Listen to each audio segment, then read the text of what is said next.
Өнөөдөр 9 цагаас нам дээр хуралтай байсан. Тэгээд одоо дөнгөж одоо хурал дуусах гэж байна. Тэгээл одоо яам руу явна. Яамн дээр бас хэд хэдэн ажлууд хүмүүс хүлээлгцэн байгаа. Тэгээд өнөөдөр ерөнхийдөө л нэлээд ажилтай байх шиг байна. Тэгээд Улаанбаатар хотын хөгжлийг шууд одоо ингээд өндөр барилга энэ том бүтээн байгуулалтаар бол би хардаггүй. Яг тэгвэл би энэ бүтээн байгуулалтын салбарт томилогдож ажиллаж байгаа сайдын хувьд яг дотор нь ороод халуун дагоонд нь чанагдаад ирэхэд эний чинь хүн л бий болгодог байхгүй юу? Хүн байхгүй бол өөрөө ингээд сүндэрлэхгүй шүү дээ. Тэгээ энэ барилга, энэ бүтээн байгуулалт гэдгийг цаатаад бол ерөөсөө л энэ хөгжлийн цаана хүн байд юм аа, хүн өөрөө явуулдаг юм аа. А тэрэнд өөрөө харин Монголын иргэд маань, Монголын бүтээн байгуулагч салбарын маань хэр оролцсон бэ гэдэг бол чухал.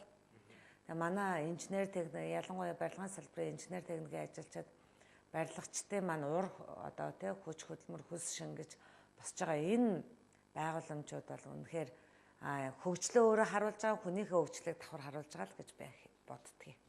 Тэгээ би бас 2 сургууль төгсөөж 2 мэргэжил эзэмшсэн.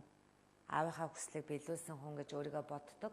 Өнөөдөр бол үнэхээр мөнгөн онхны дуу цангиндаг ийм одоо дурсамж 4 жилээ өнгөрөөж байгаа сайхан оюутан залуучууд маань их амьдралын одоо гараа руу хөл алхаад орох гэж байна. Тэгэхээр энэ амьдралын энэ том гараа руу хөл алхахдаа зөв атгаарай, тэ зөв сэтгэлтэй байгаарай. Аав ээжийнхээ алтан сургаалыг дагаж багш нарынхаа тэр заасан эрдэнэ номыг улам баттгаж тийм ажиллах тэр бололцоо боломжийг гаргахын тулд бид бас хичээж ажиллаж байгаа.